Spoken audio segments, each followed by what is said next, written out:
Merci beaucoup pour cette introduction, merci beaucoup pour l'invitation à participer à cette soirée.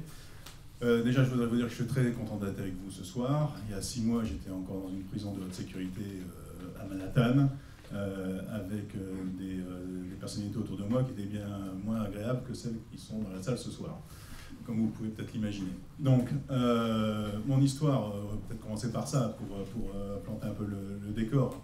Et donc, voilà, moi j'ai passé 22 ans chez Alstom, j'étais un des cadres dirigeants. J'ai passé à peu près 20 ans en expat dans différents pays, États-Unis, Chine, Angleterre, Suisse, etc. J'ai exercé beaucoup de fonctions dans les ventes. J'étais pendant très longtemps patron des ventes mondiales des centrales clés en main, charbon et îlots conventionnels de centrales nucléaires. Donc les gros contrats internationaux. Et j'ai aussi été patron de plusieurs divisions d'Alstom.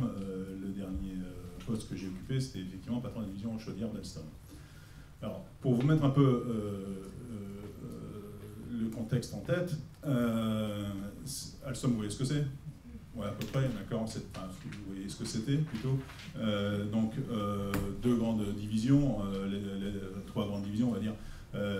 La construction de centrales électriques, donc tout type, hein, les trains, les TGV, les métros, et aussi tout ce qui est grille de réseau électrique. Donc, à l'époque, la direction d'Alstom avait envisagé de rapprocher la partie énergie, donc la partie production d'électricité, avec nos concurrents chinois de Shanghai Electric, parce que la plupart du marché de la production d'énergie est en Asie, où est-ce qu'on a besoin de construire les premières centrales électriques, alors qu'en Europe on est plutôt au renouvellement. Et donc l'idée était de prendre la division que je dirigeais, donc la division chaudière, comme division de test de ce rapprochement entre Alstom et nos concurrents chinois de Shanghai Electric. Et sur la partie transport, de faire rentrer les Russes au capital d'Alstom Transport.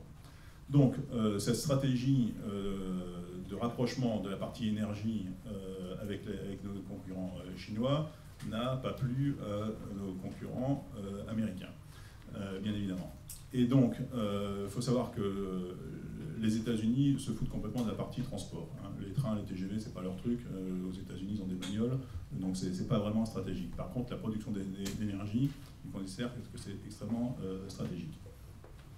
Donc, j'ai été chargé de faire un carve-out de toute ma division d'Alstom, de délocaliser le siège à Singapour et de négocier avec les Chinois cette joint venture. Et j'avais été nommé comme le futur patron de cette joint venture par les deux parties.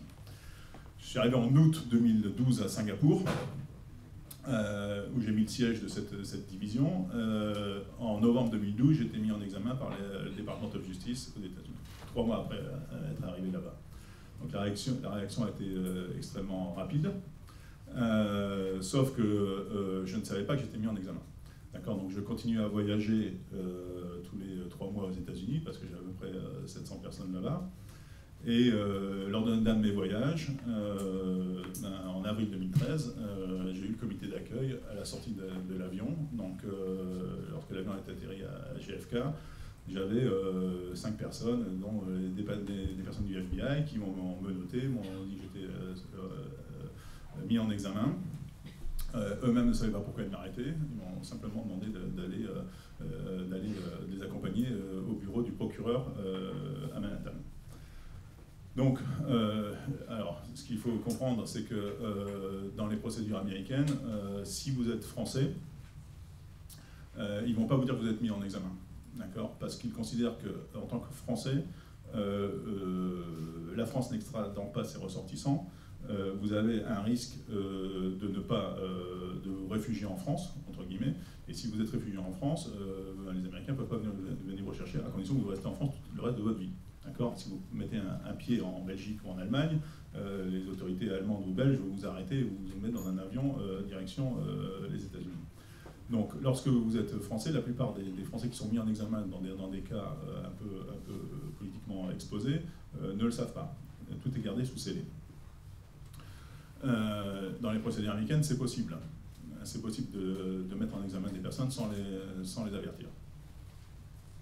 Donc lorsque j'arrive dans le bureau du procureur, très rapidement, il me propose de ne pas appeler ni l'ambassade, ni le consulat, ni l'entreprise, en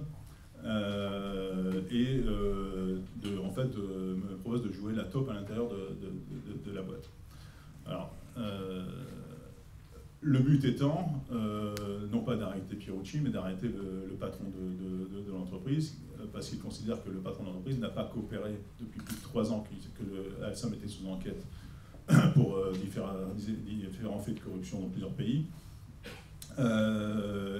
Les États-Unis ont perdu patience, le département de justice a perdu patience, et donc a décidé de m'arrêter pour mettre la pression sur le CEO pour qu'il négocie le plus rapidement possible un plaidé coupable aux États-Unis, et derrière, on l'a vu, autre chose. Donc, à partir du moment où je ne rentre pas dans le jeu du procureur et je demande à appeler, le consulat et 2, l'entreprise, je suis très rapidement, en fait, mis en prison de haute sécurité. 2 jours après cet entretien avec le procureur, j'ai les chaînes aux pieds, les chaînes aux mains, les chaînes autour du torse, fourgon blindé, là, les fourgons SWAT, là, tout noir, là. Voilà, on vous met là-dedans, et direction de prison de haute sécurité dans le Rhode Island. Donc 4 niveaux de sécurité dans les prisons américaines, directement au plus haut niveau, avec ce qu'on appelle les criminels de carrière. Donc c'est des gens qui, en fait, ne sortent pratiquement jamais de prison, c'est leur vie. Donc vous pouvez imaginer assez facilement le genre de personnage que vous rencontrez là. L'idée étant, dans l'esprit du procureur, de mettre le maximum de pression sur moi-même, sur l'entreprise, pour les forcer à négocier le plus rapidement possible un plaidé coupable. Donc, ce qu'il faut, bien sûr, aux États-Unis, vous pouvez demander une libération sous caution. Vous avez déjà vu ça dans les films, vous postez une caution et puis on vous libère. Hein. C'est arrivé à plusieurs personnes aux États-Unis qui ont tué leur femme d'être libérées sous caution en attendant le procès. Bon, ça faut savoir qu'en tant que Français, vous ne pouvez pas être libéré sous caution non plus, pour la même raison, parce qu'ils considèrent que vous êtes ce qu'ils appellent un flight risk. D'accord, c'est que même avec un bracelet électronique au pied, même avec votre passeport pris, même avec, en vous mettant dans un appartement 24 heures sur 24, 7 jours sur 7, avec des gardes des 2 côtés des portes, ils considèrent qu'il y a un risque que vous preniez l'avion et que vous vous réfugiez en France. Donc, du jour au lendemain, vous passez pour James Bond, en fait. Hein, et donc, on vous refuse la libération sous caution. Donc, alors, ce qu'il faut bien comprendre dans ce processus américain, c'est que, on parle de justice, mais en fait, c'est un mot qui est assez vide, parce que c'est que de la négociation, d'accord. En fait, c'est comme si vous négociez un contrat, d'accord. Très rapidement, donc après quelques semaines en prison, on vous dit, en gros, voilà, on a un beau bouquin qui s'appelle US Sentencing Guidelines, qui définit les peines de prison pour les crimes fédéraux. Et la corruption, c'est considéré comme un crime fédéral. Et la peine de prison pour les individus qui sont inculpés au titre de cette loi du FCPA sont calculés sur le profit réalisé par l'entreprise sur les projets incriminés. Ça veut dire que même s'il n'y a pas d'enrichissement personnel, donc pas de rétrocommission, etc., ce qui était bien sûr le cas de mon côté, les peines de prison étaient calculées sur le profit réalisé par Alstom. Donc Alstom, à partir du moment où j'étais arrêté, a tout de suite compris qu'il fallait coopérer avec la justice américaine. Donc là, vous aviez eu un revirement à 180 degrés de la stratégie du PDG, qui pendant 3 ans n'avait pas coopéré. Du jour où j'étais arrêté, il a compris que le prochain journaliste, c'était lui. Et donc, il a coopéré complètement. Coopéré complètement, ça veut dire qu'il a donné toutes les informations concernant les projets incriminés. Donc moi, on m'a très rapidement dit, Monsieur Pierucci, Alstom ayant déclaré X millions de profits sur ces projets-là, votre peine de prison, c'est 15 à 19 ans. D'accord ? Soit vous restez en prison et vous décidez d'aller au procès, et dans ce cas-là, vous allez rester en prison à peu près 3 ans, parce qu'il faut éplucher 1,5 million de pièces qu'on va donner à votre avocat. Donc là, il faut des équipes de forensique pendant 3 ans et ça coûte entre 5 et 10 millions de dollars pour regarder les pièces, pour voir dans les pièces s'il y a quelque chose qui vous concerne. Donc c'est pas qu'on ne vous donne pas les informations, on vous noie sous les informations, d'accord, c'est la tactique, d'accord. Et et pendant ces 3 ans, vous restez en prison de haute sécurité. Et si vous allez au procès, on peut vous donner les statistiques, mais en gros, vous avez très peu de chances de gagner un procès, parce qu'on va prendre 12 personnes dans la rue, on va leur expliquer qu'une entreprise française a fait de la corruption en Indonésie pour gagner un contrat contre une entreprise américaine. Bon, vous pouvez essayer, mais il y a peu de chances que vous réussissiez à convaincre un jury. Soit vous plaidez coupable, sans même regarder les pièces contre vous, et dans ce cas-là, on vous libère au bout de 6 mois. Et vous n'avez pas beaucoup de temps pour réfléchir. Donc le choix est assez vite fait, je peux vous dire. On vous tergiversez pas trop longtemps, parce que de toute façon, on vous donne des statistiques qui montrent que c'est impossible de résister à ce genre de choses. Juste pour que vous ayez quand même des chiffres en tête, si vous êtes mis en examen aux États-Unis, sur 100 personnes mises en examen, vous en avez 90 qui plaident coupables. D'accord ? Parce que les peines de prison sont tellement disproportionnées. Et là, je vous parle du FCPA, mais c'est exactement la même chose sur la drogue. Hein. Si vous êtes pris avec un petit sachet je sais pas, 10 grammes de cocaïne, d'accord, vous prenez 50 minimum peine planchée. Vous avez des systèmes de peine planchée en plus qui se rajoutent à ça. Donc, moi, j'ai vu dans ces prisons-là plein de jeunes de vos âges hein, qui étaient là pour 10 ans, 15 ans, parce que c'était des petits dealers dans les rues de New York ou dans les rues de Hartford. Quoi. En plus, je veux dire qu'il y a une vraie disproportion d'hispaniques et de noirs en prison. C'est absolument ahurissant. Si vous êtes noir aux États-Unis, vous avez une chance sur 3 d'aller au cours de votre vie en prison. C'est complètement dingue comme statistique. Donc c'est une machine à mettre en prison. Aux États-Unis, il y a 2,5 millions à peu près de prisonniers sur les 11 millions de prisonniers dans le monde entier. Donc il y a plus de prisonniers aux États-Unis que dans n'importe quel autre pays au monde. Si on rapportait ça à la France, ça voudrait dire qu'en France, au lieu d'avoir 60 000 prisonniers, on en aurait 600 000, à peu près, en pourcentage de la population. Donc il faut garder ce genre de choses un peu en tête. Donc je reviens à mon histoire. Donc très rapidement, après 4 mois, je plaide coupable. Et lorsque vous plaidez coupable, vous devez lire un papier absolument incroyable qui a été négocié entre le procureur et votre avocat, qui dit en gros je plaide coupable parce que je suis coupable, j'ai reçu aucune pression physique, psychologique pour plaider coupable, et je suis content des services de mon avocat, et je ne porterai pas plainte contre le gouvernement américain, etc. etc., etc. D'accord ? Donc, après ça, je suis licencié par ma boîte, assez rapidement. Donc, je reçois une première lettre me demandant de venir à un entretien préalable de licenciement à Levallois, donc beaucoup d'humour, en m'expliquant qu'ils comprennent ma situation et que ça serait bien que je leur mette mes éléments de réponse par écrit. Et un mois après, je suis licencié pour abandon de poste. Effectivement, je ne suis pas à Singapour en train de bosser, je suis dans une prison de haute sécurité. Alors, ce qu'il faut comprendre là-dedans, c'est que vous n'avez pas le choix quand vous êtes patron d'une boîte comme ça qui est pris dans les mailles du Department of Justice. Parce qu'en fait, vous ne dirigez plus votre boîte. Celui qui dirige la boîte, c'est l'avocat qui vous représente vis-à-vis du Department of Justice. D'accord ? Quand une boîte est sous enquête au pénal par le DOJ, d'accord, que ce soit pour l'affaire de corruption ou autre, et lorsque vous êtes patron d'une boîte comme ça, vous n'avez qu'une chose en tête. Vous devinez ce que c'est ? C'est de ne pas finir en tôle. D'accord ? Et donc, vous ne dirigez plus la boîte en fonction de l'intérêt de vos actionnaires ou de vos employés, vous dirigez la boîte en fonction de votre intérêt uniquement. Uniquement. Et ça, c'est un gros problème de gouvernance qui s'impose aux entreprises qui sont sous enquête. Et vous le voyez actuellement, parce qu'il y a le cas Alstom, il y a d'autres cas qui sont actuellement sous enquête, d'autres entreprises françaises qui sont sous enquête américaine. Je ne sais pas si vous lisez un petit peu la presse spécialisée là-dessus, et vous pouvez comprendre certaines réactions et certaines décisions qui sont prises à l'aune de ce que je viens exactement de vous dire. Vous ne dirigez plus votre boîte. D'accord ? Donc, lorsque vous avez l'avocat qui conseille Alstom vis-à-vis du Department of Justice qui vous dit pour diminuer le montant de l'amende que vous aurez à payer, pour sauver les autres cadres qui ne sont pas encore mis en examen et pour vous sauver vous-même, by the way, d'accord, vous devez arrêter de de payer l'avocat de M. Pierucci, vous devez couper tout lien avec sa famille, vous devez le licencier, etc. Croyez-moi, vous pouvez avoir 20 ans de boîte, vous le faites. Vous le faites et vous coupez les liens complètement. Donc le piège est extrêmement compliqué. Il n'y a pas de bon côté et de mauvais côté. Ce qu'il faut comprendre, c'est qu'à partir du moment où une personne est mise en examen, c'est fini pour elle. Il n'y a qu'une seule voie, plaider coupable, faire de la tôle, faire son temps et sortir le plus rapidement possible.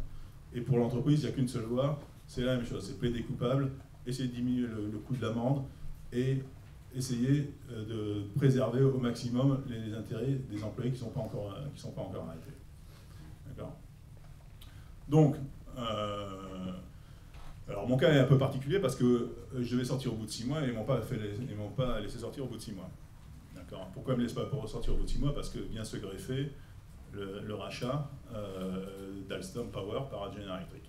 Et donc là, moi, je ne le sais pas parce que et donc j'attends dans la prison que d'être libéré.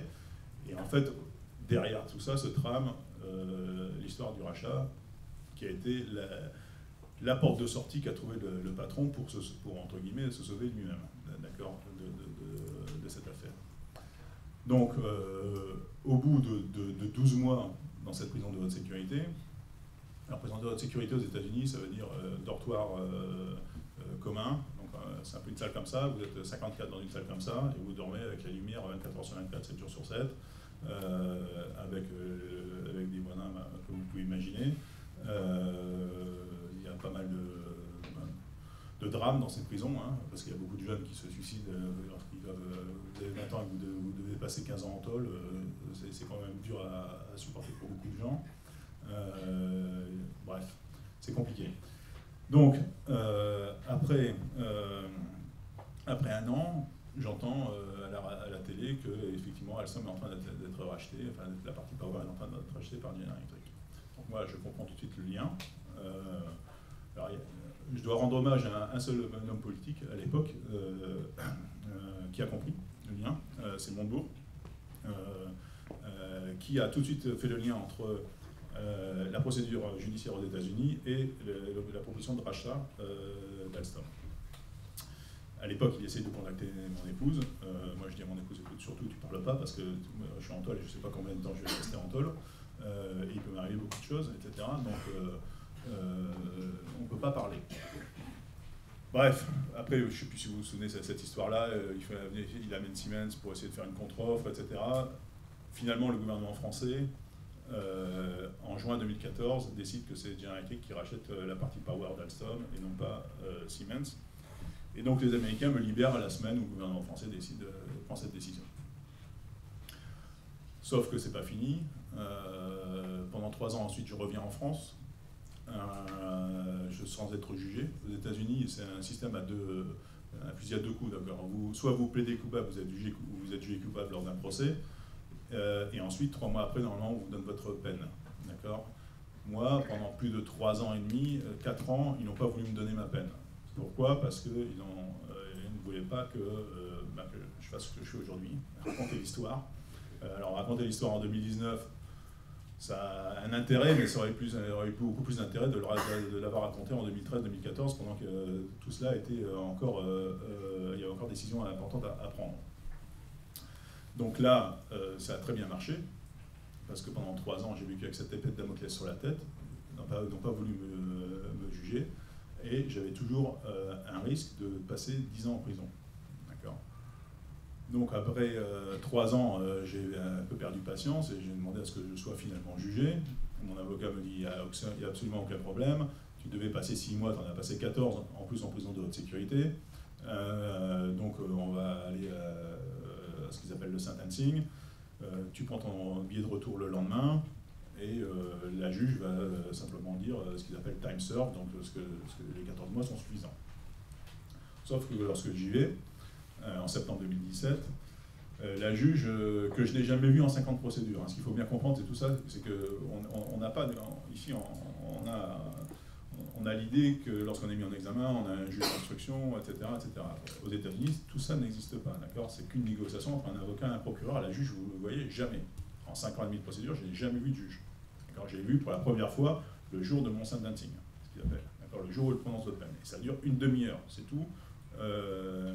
Et pendant cette demi-heure, la juge dit « Monsieur Pierucci, c'est bizarre, je suis juge dans le Connecticut depuis, juge fédéral dans le Connecticut depuis 40 ans, je n'ai jamais eu un cas de FCPA pour un individu. » C'est quand même une loi qui date de 77, d'accord? Le Connecticut, c'est là où vous avez le siège de General Electric, de United Technologies, qui fabrique les hélicoptères Sikorsky à l'époque, de toutes les boîtes d'assurance et de réassurance, enfin, j'en passe à des meilleurs. En 40 ans de FCPA, ils n'ont jamais trouvé un cas de corruption qui impliquait des personnes physiques. Le premier cas, c'est Pierucci, c'est un Français, comme par hasard. Et donc, il dit, bah, on va faire un exemple, et donc on vous condamne à 30 mois.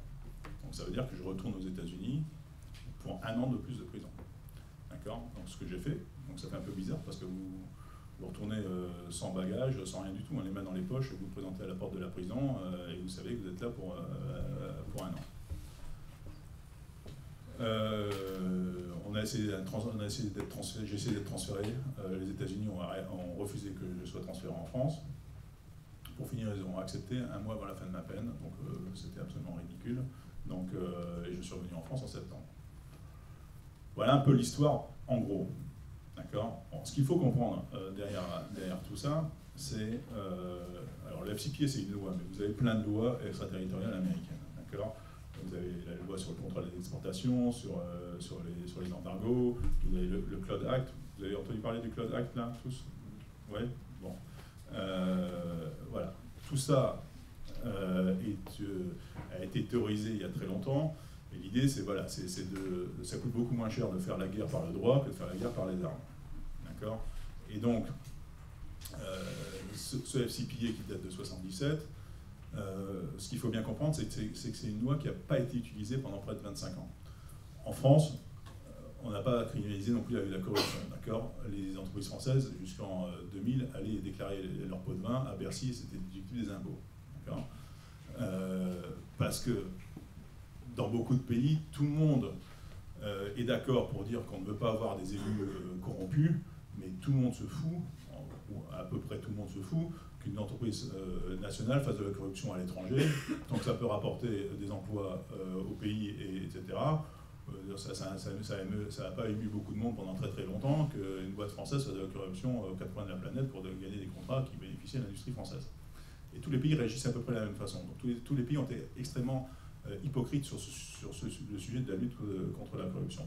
En premier, les États-Unis qui ont fait une loi en 1977 qui ne l'ont pas appliquée pendant pratiquement 25 ans. Alors, ils ont commencé à l'appliquer sous la pression des entreprises américaines qui ont vu ça comme un outil d'arme économique, de guerre économique, et donc ils l'ont rendu extraterritorial en 1998. Ils ont mis la pression sur l'OCDE à l'époque aussi pour que l'OCDE impose aux pays de l'OCDE des lois anticorruption, donc pour bloquer les entreprises, notamment européennes, là-dessus. Et derrière, le troisième plan de l'attaque a été le Patriot Act. Le Patriot Act 2001, révision en 2005, qui donne toute l'attitude aux agences de renseignement américaines pour espionner les entreprises, notamment européennes. Donc avec ces trois volets, le piège se referme. Et une loi qui n'a pas été utilisée pratiquement pendant 25 ans commence à être utilisée à partir de 2005. Et vous voyez que la cible sont principalement des entreprises européennes. La première, c'est Statoil, les Norvégiens. Ensuite, vous avez Total, vous avez Siemens, vous avez, etc. Et tous les pays européens sont ciblés. Même l'Angleterre, on pourrait croire que l'Angleterre, ils vont les laisser en paix, mais pas du tout. Les États-Unis mettent en examen, enfin, accusent British Aerospace d'avoir payé des commissions en Arabie Saoudite pour la vente de systèmes d'armement. Donc tout le monde se fait racketter. Alors moi j'ai passé 2 ans, pendant ces 2 ans de prison, à étudier tous les cas FCPA de toutes les entreprises et de tous les individus. Je pense qu'il n'y a pas beaucoup de monde qui s'est tapé tous les cas. Alors je n'ai pas fait ça pour mon plaisir, hein, j'ai fait ça pour essayer de comprendre ce qui se passait, pour comprendre la jurisprudence sur cette loi et pour essayer de me défendre. Parce que mon avocat ne me défendait pas vu qu'il était payé par la boîte au départ. Et donc, lorsque vous analysez tous ces cas FCPA, et que vous essayez de les analyser par secteur d'activité, par industrie, vous voyez très bien le schéma qui se dessine, et que vous preniez la production d'énergie, les télécoms, le parapétrolier, le pétrolier, etc., vous voyez très bien que les entreprises qui sont les ciblées, ce sont les entreprises européennes qui sont les concurrents des grandes entreprises américaines. Je vous prends l'exemple de la production d'énergie. Alstom, on connaît le cas. Siemens a payé 800 millions. Hitachi, ABB, d'accord, donc toutes les entreprises européennes ou japonaises. Par contre, les entreprises américaines, GE, aucun cas FCPA, et tous nos concurrents américains, Bechtel, Stone & Webster, Babcock Wilcox, etc., aucun cas de FCPA. D'accord. Pourtant, on travaille tous sur les mêmes marchés avec les mêmes risques. Et vous pourrez prendre le parapétrolier, c'est exactement la même chose. Donc, si vous regardez à peu près tous les cas FCPA, toutes les entreprises qui ont payé plus de 100 millions de dollars au titre de cette loi, vous vous rendez compte que vous n'avez que 5 entreprises américaines sur 26, 14 européennes et quelques autres entreprises autres. Ce qui est encore plus intéressant, c'est d'analyser le niveau d'en dessous. C'est comment est-ce que, par exemple, les enquêtes ont commencé sur les 5 entreprises américaines qui sont dans ce classement. Et vous vous rendez compte aussi, là, que ce ne sont pas les Américains qui ont déclenché des enquêtes contre leurs propres entreprises. Vous vous rendez compte que c'est des enquêtes qui ont été commencées dans des pays tiers et que les Américains ont ensuite récupéré. D'accord. Exemple, je ne sais pas si vous connaissez l'exemple de Halliburton. Vous voyez ce que c'est Halliburton? La boîte était présidée à un moment par Dick Cheney, le vice-président. Donc, ils font de la corruption avec les Français Technip et les Japonais au Nigeria. Ils payent 188 millions de pots de vin, pas mal quand même, 188 millions de pots de vin, vous pouvez corrompre pas mal de monde au Nigeria. Les Français lèvent le lièvre. À l'époque, vous avez un juge français, par charité chrétienne, je ne mentionnerai pas son nom, qui récupère l'affaire.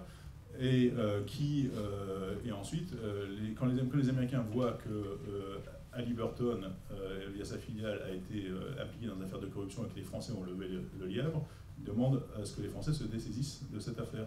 Et donc, nous sommes suffisamment naïfs pour se dessaisir de l'affaire. Donc, on envoie tous les documents au procureur américain, qui bien sûr doit mettre une prune à Halliburton, parce que bien évidemment, on ne peut pas faire autrement, mais on profite pour mettre une prune aussi à Technip. Donc Technip paye 335 millions de dollars sur une affaire qui a été levée par les Français, qui considèrent quand même le droit français. On transfère le dossier là-bas, et c'est vraiment se tirer une balle dans le pied. On est vraiment des gros naïfs à l'époque.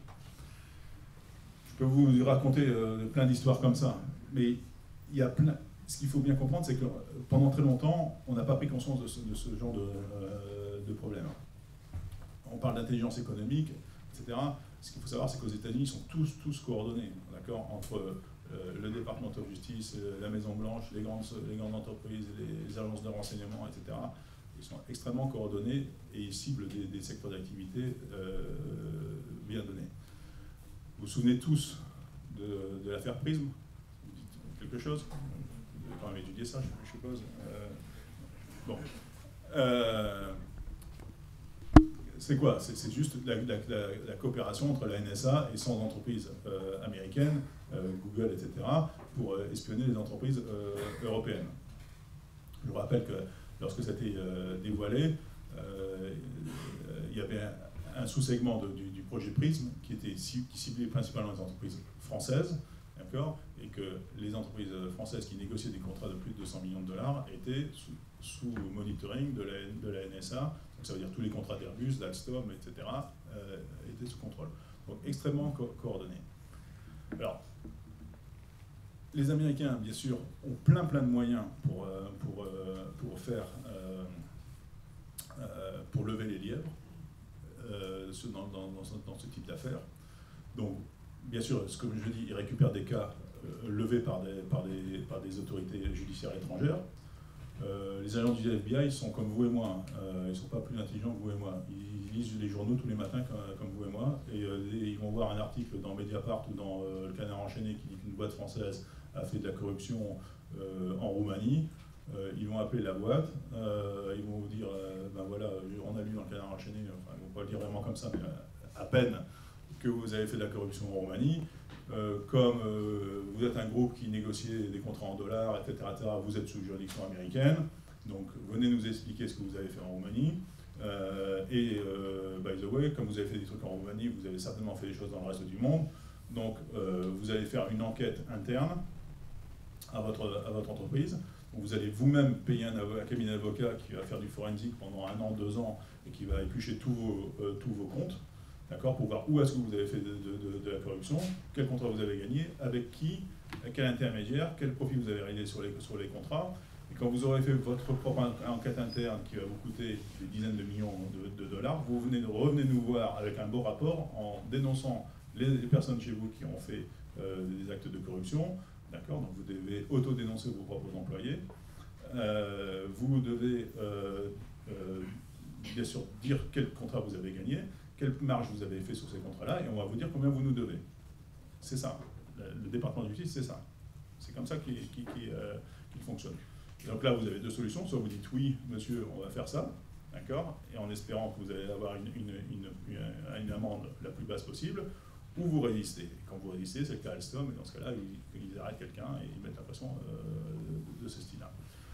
Donc, ça, c'est un aspect. Ensuite, vous avez les donneurs d'alerte. En France, on ne rémunère pas les donneurs d'alerte sur les cas de corruption. Aux États-Unis, les donneurs d'alerte sont rémunérés à hauteur de 10 à 30% de l'amende que l'entreprise finira par payer.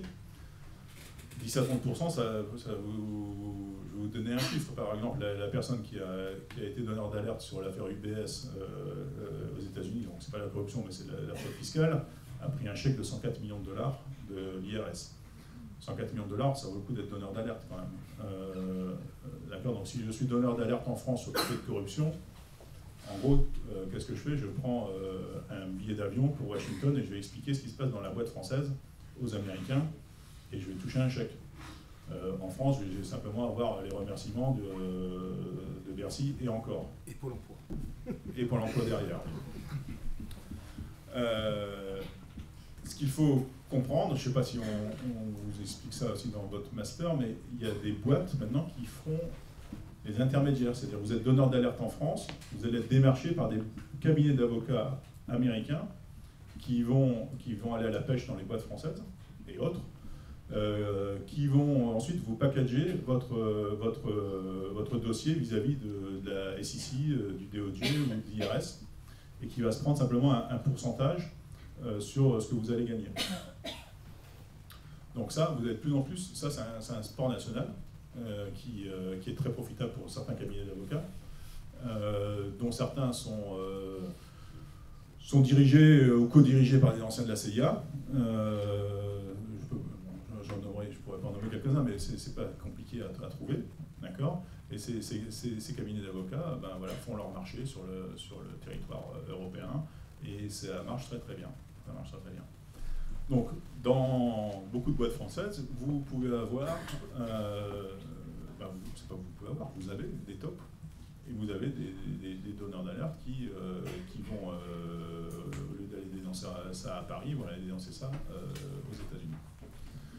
Donc, tout cela crée un vrai problème pour les entreprises européennes. Alors, quelle est la réaction?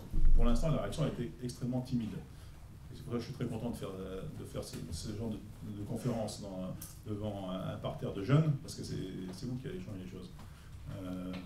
La génération d'avant, je peux vous dire, pour l'instant, elle commence simplement à comprendre ce qui se passe. Malgré les efforts de pas mal de gens qui ont alerté sur l'intelligence économique, sur l'utilisation du droit comme arme de guerre, etc., il n'y a pas eu beaucoup de décisions fortes prises en France ou en Europe de manière générale. Il y a 25 ans, les États-Unis avaient fait exactement la même chose sur les cartels. Ils avaient mis à l'amende beaucoup d'entreprises françaises et européennes pour des histoires de cartels. À l'époque, les Européens avaient réagi, avaient aussi mis à l'amende des entreprises américaines. Et vous aviez un équilibre qui s'était organisé entre les deux, chacun lavant leur linge sale de leur côté ensuite. sur l'anticorruption, on a des années-lumière de ça. 25 ans après, on est incapable de se coordonner en Europe, alors pour des raisons de géopolitique évidentes. Hein, quand plus vous êtes à l'Est, plus vous êtes quand même attentiste, on va dire ça. Et donc c'est très difficile d'avoir une réponse coordonnée au niveau européen. Mais déjà, en France, on a du mal à coordonner nos propres forces entre les différents ministères. Pour l'instant, on a commencé à réagir avec la loi Sapin 2. Alors la loi Sapin 2 elle a pour mission à la base quand même de protéger les entreprises françaises, de dire s'il y a une amende à mettre, on va la payer en France plutôt que de la payer aux États-Unis. Mais elle a été mise en place en 2016, les Anglais avaient fait la même chose en 2010 suite à l'affaire British Aerospace, mais c'est encore très timide. Et on n'a pas eu la volonté, si vous voulez, de la rendre extraterritoriale comme les lois américaines ou comme la loi anglaise. La seule solution à ça, c'est malheureux à dire, mais les États-Unis ne connaissent que le rapport de force. On le sait. Donc, tant qu'on n'aura pas mis en tôle en France des Américains pour... et je sais s'il y aurait des cas possibles pour mettre en prison des Américains en France, notamment sur le projet PRISM. C'est quand même incroyable que les entreprises américaines aient espionné des entreprises françaises et qu'il n'y ait eu aucune poursuite. Et absolument aucune poursuite contre ces entreprises-là. Mais tant qu'on n'aura pas fait ça, les États-Unis vont continuer à jouer. Et tant qu'ils gagnent, ils vont jouer.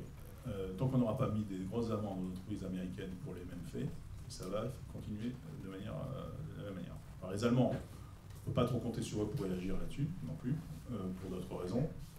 Donc en Europe, on est assez seul là-dessus. Mais c'est pas parce qu'on est seul qu'il ne faut pas agir. D'accord ? Donc, je vais peut-être arrêter là cette première présentation parce que je pense qu'il doit y avoir pas mal de questions et je vais plutôt répondre à certaines questions. N'hésitez pas, la parole est libre. Alors, oui, j'ai une première question. Donc, depuis que vous êtes rentré des États-Unis, vous avez donné plusieurs entretiens donc, à France Inter et au Monde, par exemple. Vous avez fait la rencontre de plusieurs conseils d'administration du CAC 40. Et je voulais vous poser la question, est-ce que les élites françaises, donc bien sûr ils connaissent le dossier, mais est-ce qu'ils ont vraiment pris conscience des méthodes du FCPA et est-ce que la France s'est rendue compte de sa naïveté vis-à-vis de la prédation économique américaine et est-ce que vous pensez que nous sommes suffisamment protégés aujourd'hui pour que ce genre d'affaires n'arrive plus? C'est beaucoup de questions en même temps, mais bon, on va essayer d'y répondre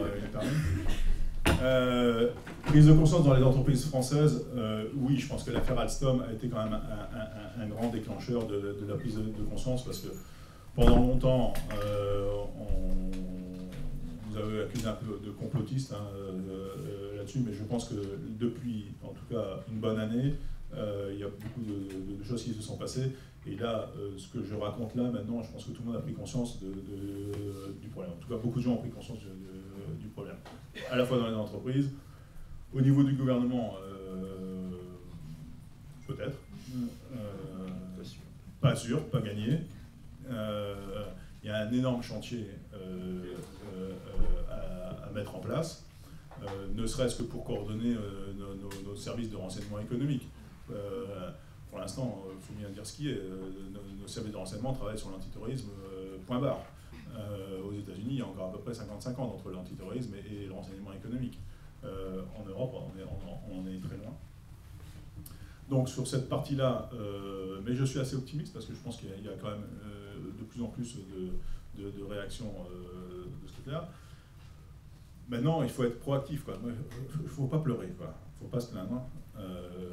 C'est une guerre, d'accord. Les Américains jouent bien. Ils ont gagné certaines batailles. Maintenant, la guerre n'est pas finie, quoi. Et il faut simplement qu'on s'arme de notre côté et qu'on réagisse. C'est illusoire de penser que ça va s'arrêter, parce que bon, vous avez 6 entreprises du CAC 40 qui ont payé des amendes importantes, vous en avez à peu près autant qui sont sous enquête actuellement, et ça va continuer, il n'y a aucune raison que ça ne s'arrête. Donc il faut prendre des mesures de notre côté, il faut commencer à contre-attaquer. Et ça, c'est sur la partie légale, mais il faut aussi contre-attaquer sur la partie industrielle. Parce que, bon, c'est ce que moi j'ai dit, là, on a la chance, entre guillemets, de voir que, outre-Atlantique, certaines entreprises ont quand même de gros problèmes. Notamment General Electric à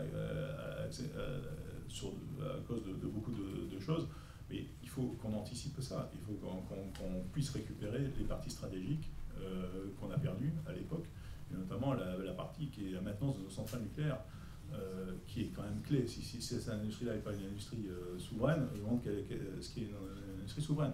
Parce que là, demain, si on n'est pas d'accord avec les États-Unis en termes sur l'échiquier mondial, parce qu'on va s'opposer à eux en politique étrangère, ça serait bien de nous mettre dans le noir du jour au lendemain. Hein. 75% de l'électricité est faite par des centrales nucléaires en France. Donc ils arrêtent de fournir des pièces de rechange à EDF et on est tous dans le noir.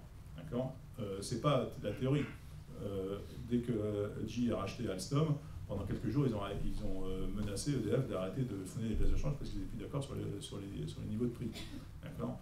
Pendant la guerre du Golfe, ils ont arrêté de nous fournir des pièces de rechange pour le Charles de Gaulle. Donc on avait un porte-avions qui était en rade parce qu'on n'avait plus de catapultes pour propulser nos chasseurs.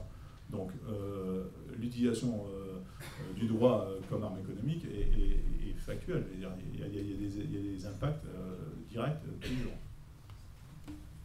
Alors avant de lâcher le micro, j'aimerais vous faire réagir sur un dernier point. Donc, je suis désolé, je vais remuer un peu le couteau dans la plaie, mais Monsieur Cron, donc, qui était le président de Alstom pendant l'affaire, qui, selon les procureurs américains, je cite votre livre, a dirigé pendant près de 20 ans l'entreprise qui a mis sur pied un système de corruption des plus importants, des plus impressionnants. Donc Monsieur Cron est désormais administrateur des conseils d'administration de General Electric Power Service, mais également de Bouygues, de Lafarge-Holcim et de Sanofi. Monsieur Keskar, que vous évoquez dans votre livre comme étant le directeur juridique d'Alstom depuis 2010, est désormais le directeur juridique de la compliance de la multinationale Lafarge-Holcim, qui est arrivé en 2017 en même temps que monsieur Patrick Cron.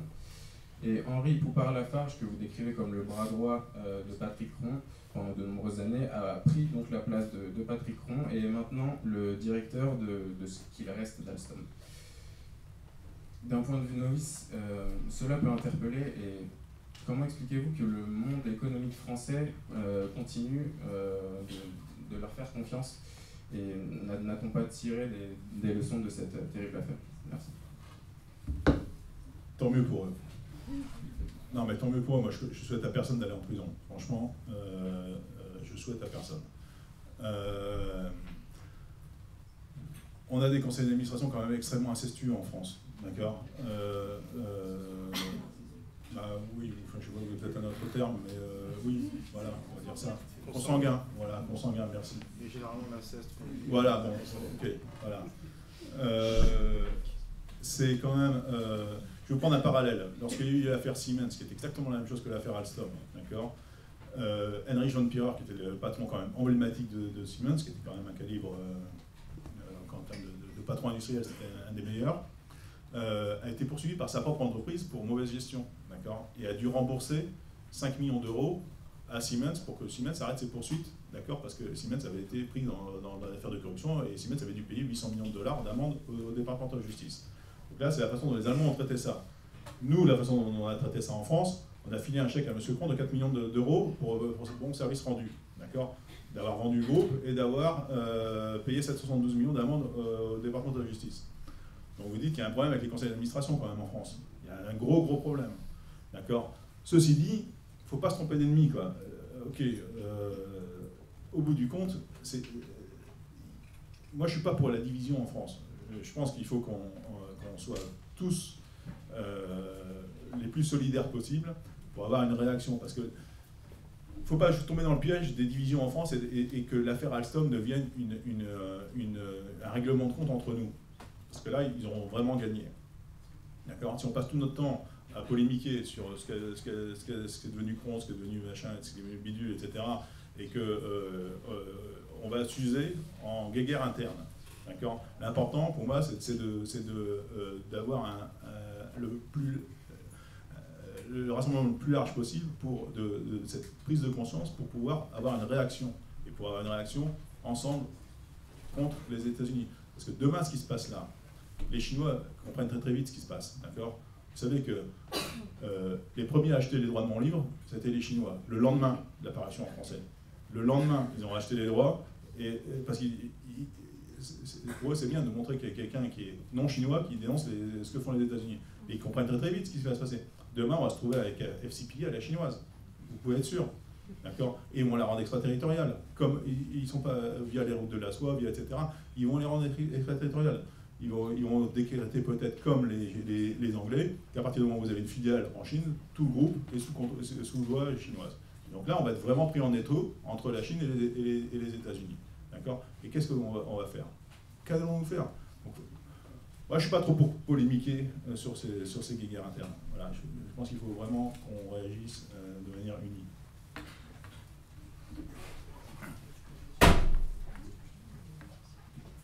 Bonjour, je vous remercie pour votre intervention. Je voulais d'abord faire une remarque avant de vous poser une question. Aujourd'hui, on voit que la réalité économique nous montre qu'on ne peut pas interdire des contractualisations, une entrée en relation d'affaires avec des entreprises qui montrent pas toutes pattes blanches. Je pense d'abord aux institutions financières et aux banques qui sont les premières à jouer de la probité économique et avec lesquelles on ne peut certainement pas arrêter de travailler, en tout cas. Je voulais savoir, est-ce que, même avec la mise en place d'un dispositif aussi puissant que celui des États-Unis, les Américains vont... est-ce que ça va nous permettre d'arrêter, d'être incriminés par les Américains, sachant que eux, ils ne s'empêchent pas de poursuivre des entreprises lorsqu'il s'agit de leurs intérêts stratégiques et de trouver le moindre cas, comme vous avez dit, les transactions qui s'effectuent en dollars, pour incriminer des sociétés. En fait, voilà, je veux savoir si c'était possible d'arriver à... Ça ne va pas s'arrêter. Ça ne va pas s'arrêter. Et en plus, ce qu'il faut bien comprendre, c'est que comme c'est une négociation entre l'entreprise et un procureur, c'est comme tout contrat commercial en fait. On parle de justice, mais c'est pas du tout ça. C'est un contrat commercial qui est passé entre une entreprise et un procureur. Et donc, tout ça ne va pas s'arrêter. Et le système judiciaire américain est fait de telle sorte qu'un procureur n'arrêtera jamais une enquête, etc. Ce qu'il faut bien comprendre, c'est que ces cas-là sont à la fois centralisés et décentralisés. C'est-à-dire que vous avez des décisions qui sont prises au plus haut niveau pour cibler certaines industries et certaines entreprises, et aussi n'importe qui peut aller voir n'importe quel procureur pour dénoncer des faits de corruption. Et c'est inarrêtable. Donc ça ne s'arrêtera pas. Ça ne s'arrêtera pas. La seule façon de s'arrêter, c'est qu'il y ait une réciprocité. Et vous avez suivi l'affaire Huawei ? Oui, un peu, ouais. Je résume un petit peu. Donc, la fille du fondateur de Huawei, arrêtée au Canada pour... bon, c'est pas la corruption, c'est la loi sur les embargos, d'accord, etc. Bon, vous avez vu la réaction chinoise ? D'accord. Dès le lendemain, 3 Canadiens condamnés en Chine, et donc le bras de fer commence pour mettre la pression sur le Canada pour que le Canada n'extrade pas cette personne aux États-Unis. C'est malheureux à dire, mais c'est ce qu'il faut faire. C'est malheureux à dire, mais il faut un bras de fer comme ça avec les États-Unis, sinon ça ne se fera pas. Je vais vous donner un exemple. Lorsque j'étais dans la 2e année de prison, lorsqu'il y a eu cette demande de transfert en France, comme les Américains ne voulaient pas que je sois transféré, on a essayé de faire un peu comme pendant la guerre froide, l'échange de prisonniers. D'accord ? Donc on a essayé de regarder, enfin, pas moi, mais l'ambassade de France a essayé de regarder si on pouvait m'échanger avec un prisonnier américain en France. Vous savez combien il y a de prisonniers américains en France ? 0. Donc l'échange a été assez rapide. D'accord ? Donc ils ont abandonné assez rapidement cette alternative. Donc, voilà, tant qu'il n'y a pas un rapport de force qui se crée, ça ne s'arrêtera pas. C'est clair ? Bon. Bonjour, merci pour votre conférence. J'ai plusieurs questions à vous poser. La première qui me vient à l'esprit, c'est, après tout ce que vous avez vécu, comment vous vous sentez et quels sont vos projets professionnels futurs ? Et j'aimerais savoir si vous êtes senti abandonné par le gouvernement français. Et enfin, est-ce que pour vous la solution serait tout d'abord de négocier en euros et uniquement en euros ? Et est-ce que vous proposez autre chose ? Merci. alors, le gouvernement français, à l'époque, n'a absolument pas compris ce qui se passait. À part Montebourg, il a fait ce qu'il a pu, le malheureux, il a quand même fait un décret intéressant, quand même. Le décret Montebourg, on en a entendu parler, d'accord, pour la protection des investissements étrangers en France. Ce type de schéma, de système existe aux États-Unis depuis extrêmement longtemps. D'accord, essayez d'acheter quelque chose aux États-Unis qui est un peu stratégique, ça ne passera pas comme ça. D'accord. Donc, à part lui, je dois malheureusement dire qu'il n'y a pas eu de réaction politique à la hauteur des enjeux. Alors, d'un point de vue personnel, moi, j'ai créé ma boîte de consulting qui conseille des entreprises sur ces sujets-là. Donc, ce qu'on a essayé de faire, c'est de créer une entreprise française, parce que dans le domaine de la compliance et dans le domaine de ces sujets un peu compliqués, les entreprises françaises avaient, à l'époque, en 2014, comme choix, souvent que des sociétés anglo-saxonnes, dont beaucoup américaines. Donc, par exemple, vous devez faire une due diligence d'intégrité sur votre distributeur en Inde. Je ne suis pas sûr que vous vouliez confier ça à un cabinet d'intelligence économique américain. D'accord, ça me paraît. Mais pendant très longtemps, beaucoup d'entreprises françaises ont fait ça parce qu'il n'y avait pas beaucoup d'alternatives. Donc, on a essayé de créer une entreprise qui réponde à ce besoin. Ça, c'est un des premiers axes. Un deuxième projet, c'est de racheter à General Electric la partie nucléaire, donc les turbines Arabelle. Et donc, je pense qu'il y a une opportunité pour le faire. Et j'y travaille d'arrache-pied, en prenant beaucoup de contacts avec les fonds d'investissement, avec le gouvernement, etc. Il faut saisir ces opportunités. General Electric est dans une période extrêmement catastrophique. Et donc, il y a une opportunité de racheter ça. Et donc, il faut être proactif, arrêter de pleurer. On est surpris que Ford ferme une usine, on est surpris que Ascoval ne soit pas sauvé, on est surpris que le gouvernement hollandais investisse dans Air France. Il faut arrêter d'être surpris. Il faut prendre les devants un peu et il faut être un peu proactif. Nous aussi, on peut avoir une politique industrielle, nous aussi, on peut avoir une politique qui prenne en compte les faiblesses de l'adversaire pour récupérer ce qu'on nous a piqué. Donc voilà, il faut être dans le proactif. Ici, de ce côté-là. Bonjour, merci beaucoup de votre témoignage. Moi, j'ai simplement une toute petite question. Dans le cadre de vos activités, parce qu'on parle beaucoup des grandes entreprises, mais est-ce que vous vous intéressez aux PME et aux TPI, par exemple, en sachant que c'est souvent eux qui sont les fournisseurs des grandes entreprises et que du coup, ça peut aussi passer par là pour le FCPA. Voilà. Alors, nous travaillons beaucoup pour des ETI, parce que, vous savez, les entreprises qui sont les plus sensibles à ce genre de problématiques, ce sont les entreprises familiales et les entreprises en LBO. Pourquoi? Parce que c'est leur fric. D'accord. Si un dirigeant d'une entreprise qui est en LBO, une entreprise familiale, paye une amende au FCPA, au DOJ, c'est son fric. D'accord. C'est le fric du dirigeant.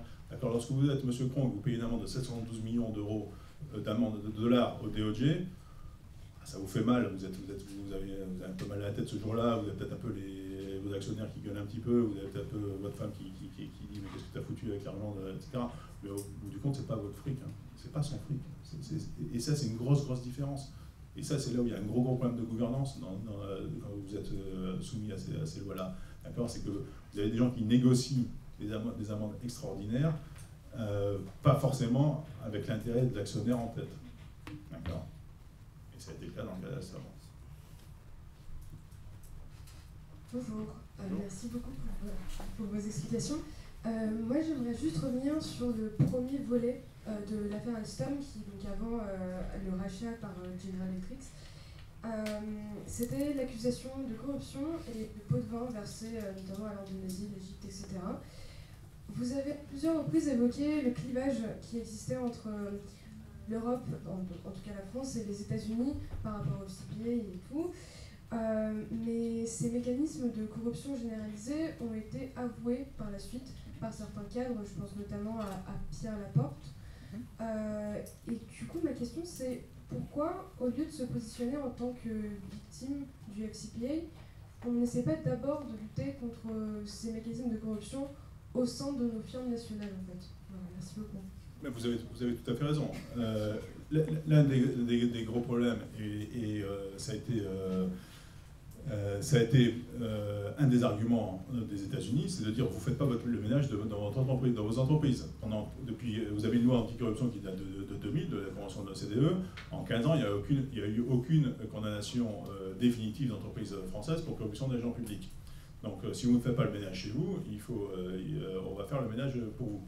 En gros, c'est ça le message des États-Unis, qui est relayé par l'OCDE, qui a mis un index à la France en disant vous ne faites pas le boulot. Alstom a fait de la corruption de tout temps, et a été poursuivi dans un tas de pays. Avant les États-Unis, il y avait quand même eu beaucoup d'alertes. Il a été poursuivi en Suisse, poursuivi en Italie, poursuivi au Mexique, poursuivi dans un tas de pays pour corruption. Et si vous voulez, ça faisait partie du risque du business, on va dire. D'accord ? Donc, lorsque la Suisse met une amende à Alstom de 40 millions de dollars, d'euros à l'époque, pour fait de corruption, bon, ça leur fait mal, mais ça ne fait pas beaucoup mal au bout du compte. D'accord ? Donc, c'est vrai que le fait que les États-Unis mettent des amendes extrêmement importantes réveille les consciences. Et ça, c'est extrêmement important. C'est extrêmement important. Maintenant, il faut passer, moi c'est les discours que je fais dans toutes mes conférences auprès des grosses entreprises et des autres, il faut passer de la compliance cosmétique à la vraie compliance. C'est-à-dire qu'au début des années 2000, d'accord, jusqu'aux années 2000, on allait déclarer les commissions à Bercy. D'accord. Après, au début des années 2000, tous les grands groupes ont mis en place des systèmes de compliance, d'accord, qui auraient passé le test de la loi Sapin 2 qu'on a maintenant, haut la main. D'accord. Le problème, c'est que pendant très longtemps, ça a été cosmétique. Et donc, c'est ça le problème. C'est que tant que c'est cosmétique, à la limite, vous énervez encore plus les procureurs américains ou même les juges français, les procureurs français si le boulot avait été fait là-dessus. Et donc, on doit passer dans une autre phase. On doit passer dans la phase de faire vraiment de la compliance pour la compliance. Et c'est ce que je vois depuis quand même plusieurs années. Quand même. Il y a eu cette prise de conscience qu'il faut le faire. Mais il faut que tout le monde joue le même jeu. Et c'est ça le problème. C'est que malheureusement, vous avez encore beaucoup de pays qui ne font pas la même chose. Et ce qui est quand même très compliqué, et je le vois moi dans certaines ETI, notamment qui sont en LBO, qui sont des groupes familiaux, certaines ETI prennent des décisions de dire je ne peux pas aller au Vietnam, parce que je sais que dans mon domaine d'activité au Vietnam, je ne peux pas gagner un contrat sans faire de la corruption. Mais ce sont des décisions difficiles à prendre. Parce que derrière, vous avez votre concurrent américain ou votre concurrent chinois qui va y aller. D'accord ? C'est très complexe, parce que la corruption ne va pas s'arrêter du jour au lendemain. D'accord ? Mais il faut qu'on arrive petit à petit à ça. Et donc, de plus en plus, je vois, par exemple, des vraies due diligence faites par les entreprises sur leurs parties tiers, sur leurs intermédiaires, sur leurs distributeurs, sur leurs consultants, etc. Et des vraies décisions d'arrêter de faire des affaires avec telle ou telle partie tiers s'il y a un red flag qui est sorti lors d'une due diligence. Ça je vois, ça commence à bouger. Oui, bonjour monsieur. Moi, ma question est parce que vous avez dit au tout début, c'est-à-dire avec le projet de rapprochement entre Alstom et la Chine. Ma question, ça pense quel était le but final de cette opération, non pas au point de vue économique, puisque vous l'avez expliqué, mais au point de vue politique. En gros, ma question, c'est est-ce qu'à la fin, on prévoyait de les racheter, ou est-ce qu'ils prévoyaient de nous racheter? Je sais que je parle grossièrement, mais ma question, c'est celle-ci. Non, l'idée était ni l'un ni l'autre. L'idée était de faire une alliance à 50-50 avec les Chinois sur la partie que je dirigeais, Chaudière. Et ensuite de voir si cela s'est marché, de faire quelque chose d'un peu plus large. Donc, c'était pas, il n'y avait pas d'idée, enfin, en tous les cas, à ma connaissance, soit de racheter, soit d'être racheté. Est-ce qu'on a encore une question ?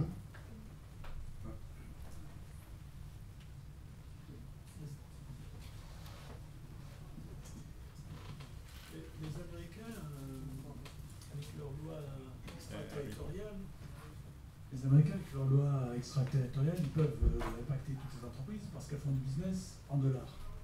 Si on fait du business en euros, est-ce que ça change quelque chose ? Alors, si vous voulez, ce qu'il faut bien comprendre, c'est que il y a plusieurs possibilités de rattachement au territoire américain. Vous avez le dollar, bien évidemment, mais ça peut être des emails qui sont stockés sur des serveurs aux États-Unis, etc., etc. Ils essayent de pousser la limite le plus large possible pour attacher le maximum de cas au territoire américain. Le gros problème, c'est que tout ça, c'est jamais testé devant des tribunaux. Parce qu'il y a toujours un accord qui se fait entre l'entreprise et le procureur. Donc, on ne connaît pas la limite, si vous voulez. Et donc, je vous donne un exemple. Vous avez Magyar Telekom, qui est quand même une boîte hongroise qui a fait de la corruption au Monténégro en euros. Bon, parce qu'il y avait 2 emails qui étaient stockés sur des serveurs américains. Les Américains les ont poursuivis. D'accord ? Ils ont mis 50 millions d'amendes à Magyar Telekom et à la société mère de Deutsche Telekom. Donc, et comme c'est pas testé devant des juges, ça continue. Juste une question. Ce serait par rapport à l'AFA, l'Agence française anticorruption, qui est née de 52. Elle a à peu près 1 an d'existence, plus ou moins elle est active depuis 1 an. Qu'est-ce que vous pensez de ces premiers résultats et comment est-ce qu'elle pourrait s'améliorer dans les années à venir? Alors, on a la chance d'avoir à la tête de l'AFA quelqu'un qui comprend bien ces sujets, d'accord, et qui comprend ces sujets de guerre économique. J'ai eu l'occasion de faire avec M. Duchesne une conférence au MEDEF en décembre sur ces sujets. Parfois, il est même plus virulent que moi, d'accord, là-dessus. Donc, il comprend très très bien tout ça. Donc ça, c'est une grande chance. L'AFA est un début de réponse. Maintenant, ce qu'il va falloir faire, c'est certainement réviser la loi Sapin 2, d'accord, pour qu'elle soit un peu plus offensive que défensive. D'accord. Et là, vous avez des réflexions qui sont en cours pour la rendre plus offensive. Et pour se protéger des autres lois, parce que là on parle que de la loi anticorruption, mais vous avez plein d'autres lois. Le Cloud Act, c'est simplement la légalisation du prisme, en fait. Hein. C'est-à-dire que maintenant, les entreprises, un procureur va pouvoir aller chercher des données en Europe parce qu'elle va être hébergée par des serveurs, par des service providers américains. Donc, tout ça demande une réponse au niveau de l'État. Je pense qu'il y a une prise de conscience qui est là, il y a beaucoup de gens qui travaillent là-dessus. Maintenant, il faut passer aux actes. Et c'est toujours le problème, c'est déjà passer aux actes, voter des lois et ensuite les faire appliquer. Et pour revenir à l'AFA, je pense que pour l'instant, ils font un bon travail. Ils ont réussi à récupérer, par exemple, dans les affaires de la Société Générale, 50% de l'amende qui a été avec les États-Unis, donc c'est un premier début. L'idée, c'est de rapatrier en France, voilà, les cas des entreprises qui sont sous enquête américaine ou anglaise. Le prochain test, ça va être Airbus. On va voir comment ils vont réussir à négocier le cas Airbus. Bonsoir monsieur, merci beaucoup pour votre intervention, au fond. Merci beaucoup pour votre intervention. Comme vous l'avez dit à l'instant, la loi Sapin 2 est une loi plutôt défensive. Et comment envisagez-vous un passage à l'attaque, entre guillemets? Et dans un second temps, est-ce que vous pensez qu'un rapprochement avec la Chine pourrait permettre, notamment par des transactions en yens, pourrait permettre de se défendre mieux et surtout de passer à l'attaque? La réponse sur le yen, c'est la même chose que la réponse sur l'euro. Oui, ça fait partie des solutions, mais ça ne va pas nous protéger complètement. C'est pas parce qu'on va demain faire des transactions qu'en euros ou qu'en RMB que ça va changer complètement la donne. Une des solutions, par exemple, pour rendre Sapin 2 plus extraterritorial, ça serait de faire à peu près ce qu'ont fait les Anglais. Les Anglais, lorsqu'ils ont fait le UK Bribery Act, ils ont déclaré qu'à partir du moment où vous avez une filiale en Angleterre, tout le groupe est sous loi anglaise. On pourrait faire la même chose en France. On peut trouver des liens de rattachement avec la France aussi. Je dis n'importe quoi, mais à partir du moment où vous êtes en concurrence avec une boîte américaine, si votre concurrent fait de la corruption, vous pouvez avoir aussi légitimement les attaquer. Vous pouvez imaginer plein de scénarios pour la rendre plus agressive. Mais le problème, c'est pas vraiment ça. Le problème, c'est de l'appliquer ensuite. Parce qu'on adore faire des lois, mais le problème, c'est qu'on ne les applique pas. Le décret Montebourg, on ne l'a pas appliqué dans le cas d'Alstom, d'accord, alors qu'on a voté ce décret-là. Là, on l'a révisé, le décret, on l'a étendu. Maintenant, il va falloir l'appliquer. C'est toujours le problème, c'est pas de pondre la loi. On pense qu'une fois qu'on a pondu la loi, c'est fini. Non, c'est le début. Il faut l'appliquer. Bonjour. Pensez-vous que pour les filières ou les industries extrêmement stratégiques pour l'État, une nationalisation de ces filières pourrait être utile pour les protéger contre des ingérences extérieures comme celles des États-Unis? Et si c'est le cas, est-ce qu'elle pourrait être ne serait-ce qu'envisagée? Merci.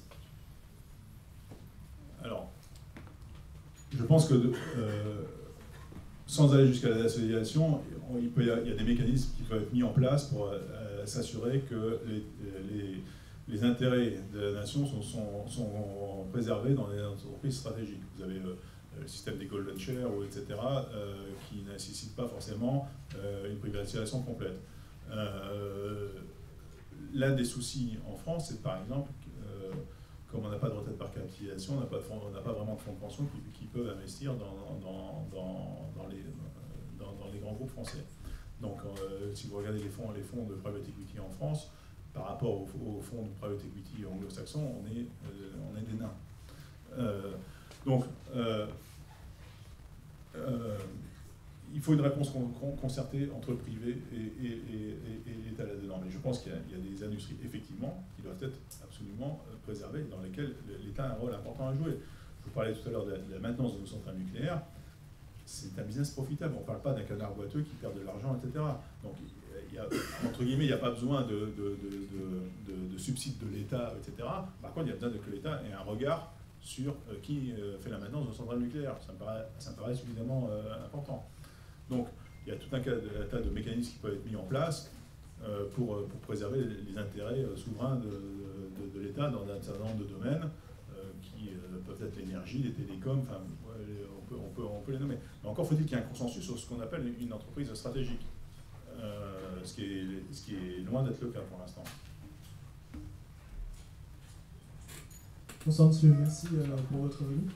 Je voulais avoir votre avis, votre vision sur des mesures prises notamment par la Russie, sur qui peut être, je pense, un moyen de contrer cette extension de l'espace américain pour toucher le plus d'entreprises possible, sur le fait de construire des serveurs pour héberger l'Internet, pour éviter que ça passe par les réseaux américains, parce qu'aujourd'hui, l'Internet en lui-même est hébergé par les États-Unis. Et également au niveau financier, je n'ai pas assez de notions économiques pour comprendre tous les tenants et les aboutissants, mais de racheter en or, enfin, directement en lingots d'or au lieu des dollars. Merci. Alors, de manière géopolitique, il faut être extrêmement vigilant.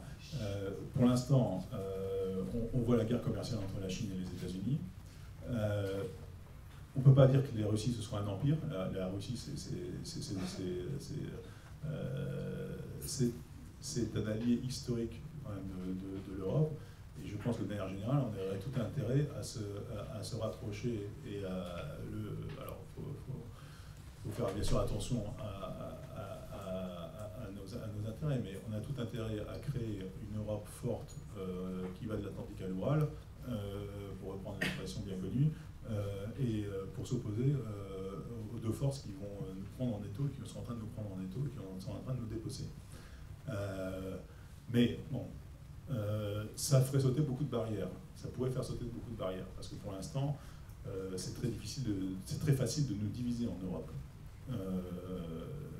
Et tant qu'on n'a pas une politique européenne, militaire, etc., ça va être très très compliqué d'avoir une autre réponse. Mais effectivement, un des axes que moi je pense important, c'est de se rapprocher effectivement de la Russie. Monsieur. Oui. Bonjour monsieur, vous avez parlé du caractère irrémédiable d'une accusation sous le coup du FCPA, comme un coup de marteau que l'on ne peut arrêter. Mais dans le livre de Heidi, Le droit comme nouvelle arme de guerre économique, il nous présente quelques exemples qui prouvent justement le contraire. Notamment un récent arrêt de la Cour constitutionnelle des États-Unis qui limite la portée extraterritoriale du FCPA, d'autres affaires qui ont été pourvoyées devant la Cour constitutionnelle sans jugement encore. Donc ma question est la suivante, est-ce qu'il n'y a pas un intérêt pour une entreprise ou un individu à aller au procès, à essayer de se battre sur le terrain du droit? Alors, j'ai beaucoup débattu avec Ali sur le sujet. D'accord. Ce qu'il faut bien comprendre, c'est les nuances là-dedans. D'accord.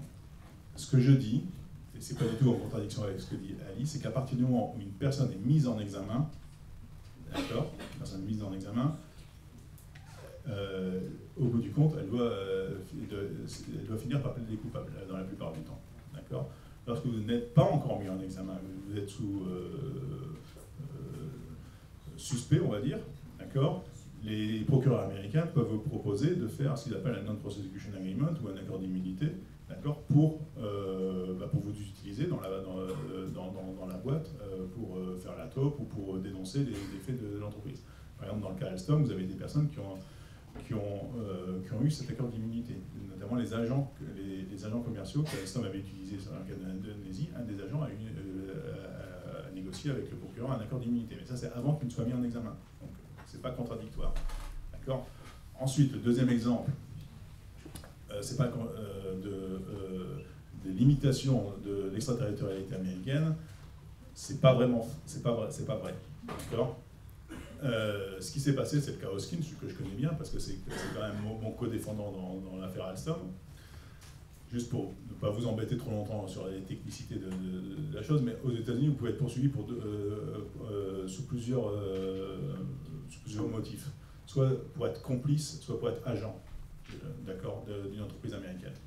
Donc ce qu'a décidé la juge dans le cas de Hoskins, c'était de dire le FCPA ne s'applique pas si vous êtes complice. Hoskins, il faut savoir qu'il n'a jamais mis les pieds aux États-Unis pendant les 3 ans qu'il a bossé chez Alstom. Il a bossé chez Alstom de 2002 à 2005, il est parti à la retraite. Ensuite, et il s'est fait arrêter en 2014, après plusieurs années à la retraite.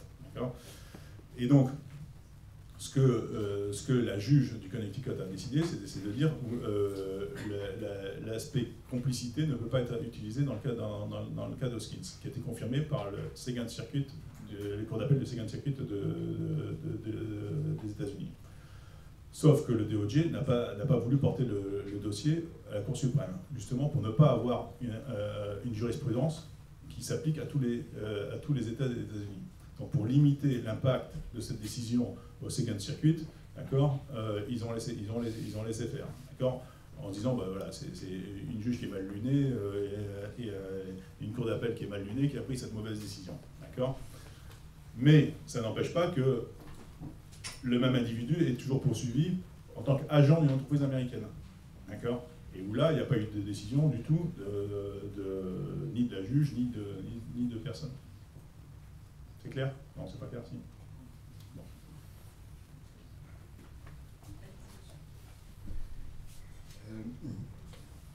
D'après tout ce que vous avez récité, moi je pense qu'on est... Moi je pense que le mot de la guerre économique n'est pas pertinent. Tout ce que vous avez raconté, on est dans une relation de soumission. La question est de suivante. Qu'est-ce qui va faire l'Europe de sortir de cette espèce de soumission européenne vis-à-vis des lois américaines? C'est un vaste sujet, monsieur. J'ai pas de baguette magique, mais voilà, mais je pense qu'il faut prendre conscience du problème. Pour l'instant, on n'avait pas pris conscience du problème. C'est ça le gros souci, c'est déjà prendre conscience du problème et ensuite commencer à bâtir des ripostes. Et ce que j'ai dit au début, tant qu'on n'arrivera pas à établir un rapport de force, d'accord, et c'est ça dont on parle, parce que vous parlez de vassalisation, mais effectivement, on est dans un système de vassalisation. Tant qu'on ne sera pas réveillé, qu'on ne sera pas révolté, qu'on n'aura pas rétabli un rapport de force avec les États-Unis, ça va continuer. Je vous rappelle quand même que depuis, on a eu quand même, historiquement quand même,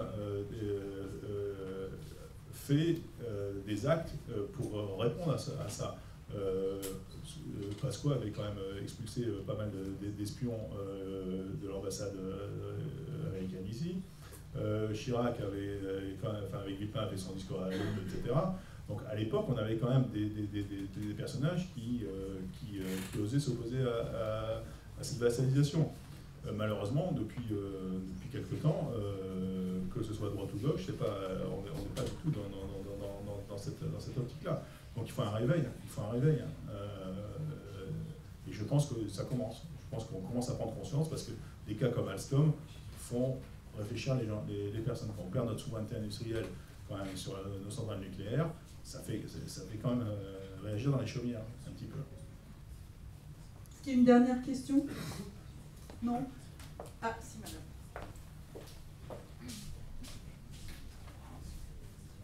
Que se serait-il passé si vous aviez publié votre livre avant le jugement? Bah, je serais peut-être pas là, hein, tout simplement. Voilà. Même après, hein, il y a toujours un risque. Hein. Juste pour la petite histoire, je ne sais pas si vous avez noté ça, mais lorsque, avec Mathieu Aron, on a fini le livre un vendredi et qu'on l'a envoyé chez Lattès le vendredi soir, Mathieu est parti en week-end et pendant le samedi, sa maison était cambriolée. On a appris que son ordinateur dans lequel il y avait le manuscrit, quoi. Donc voilà, ça s'est passé à Paris, quoi, au mois de novembre. Donc on est quand même, il y avait beaucoup de gens qui avaient intérêt à connaître en fait ce qu'il y avait dans le bouquin avant qu'il le sorte. Il n'y avait qu'une seule peur, c'est que le bouquin ne puisse pas sortir. Et donc on a eu des cabinets d'avocats qui ont regardé le livre en long, large et en travers pour s'assurer au maximum que le bouquin ne sera pas interdit à la vente. Mais voilà, il y a toujours un risque. Si vous voulez, j'ai pris la décision de publier parce qu'il y a un risque à se taire et il y a un risque à parler là-dedans. D'accord? Et j'ai pensé que c'était important de mettre ça sur la place publique. Il n'y a pas eu beaucoup de livres sur ce sujet qui expliquent exactement comment ça se passe.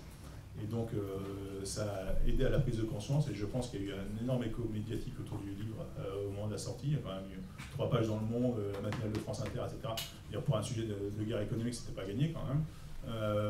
Et donc, voilà, je suis très content que ça participe au réveil. Alors, à propos du livre, il va être en vente à la sortie de la conférence et je suppose que M. Barucci sera d'accord pour le signer éventuellement s'il y a des gens qui veulent une signature. Je voudrais vous remercier parce que c'est aussi une grande leçon de vie. Le courage que vous avez fait.